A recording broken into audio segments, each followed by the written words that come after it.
ازيكم اصحابي. انا حاولت الم كل ضمائر اللغه الانجليزيه في فيديو واحد.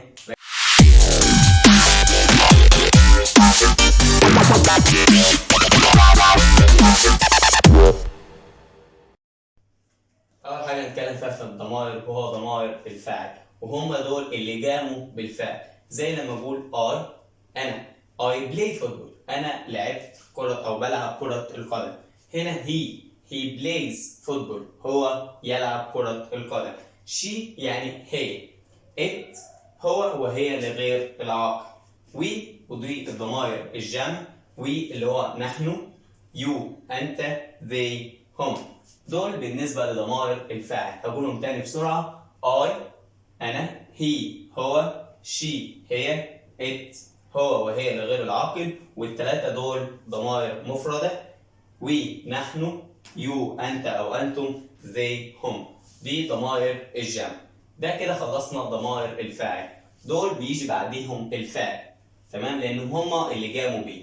اما هنا ضمير المفعول، وده اللي وقع عليهم الفعل، حصل عليهم. زي لما اقول call me يعني اتصل بيا. call him اتصل بيه. هنا call her اتصل بيها. تمام. نكمل it. هنا اللي هي هو وهي لغير العاقل، لما احولها ضمير مفعول بتبقى زي ما هي. تمام. هنا we هتبقى us، you هتبقى you برضو زي ما هي، they هتبقى them. هنا حولتها من ضمير فاعل لضمير مفعول. الفرق بينهم ان ضمير الفاعل هو اللي قام بالفعل، اما ضمير المفعول هو اللي وقع عليه الفعل. زي هنا I call you، انا اتصل بيك. لكن هنا call me اتصل بيا، انا بقيت المفعول. تمام.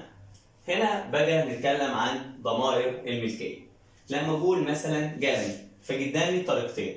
يا اما اقول my pen قلمي، او this pen is mine. هنا لاحظنا ان في فرق. هنا حطيت الحاجه المملوكه بعديها.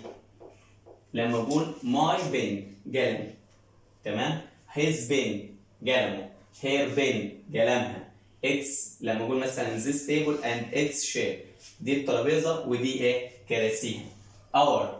our pen، your، their. طبعا كل حاجه بضمائر الفاعل بتاعتها. يعني هنا دي ضمائر الفاعل بتاعها are، هنا he، she، it، we، you، they. تمام.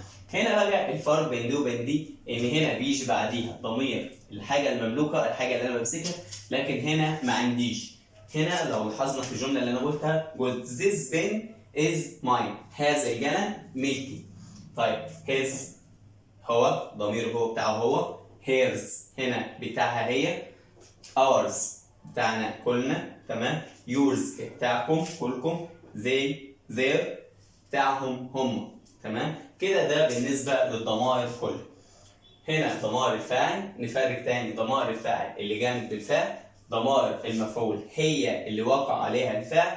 هنا بقى ضمائر الملكيه الاثنين دول، واحنا عرفنا ان الضمائر دي بيجي بعديها الصفه المملوكه، لكن هنا ما بيجيش بعديها حاجه. طيب انا عايز اسال سؤال. عندي مثلا شنطه زي السؤال ده ومش عارف هي بتاعت مين، فبقول whose bag is it؟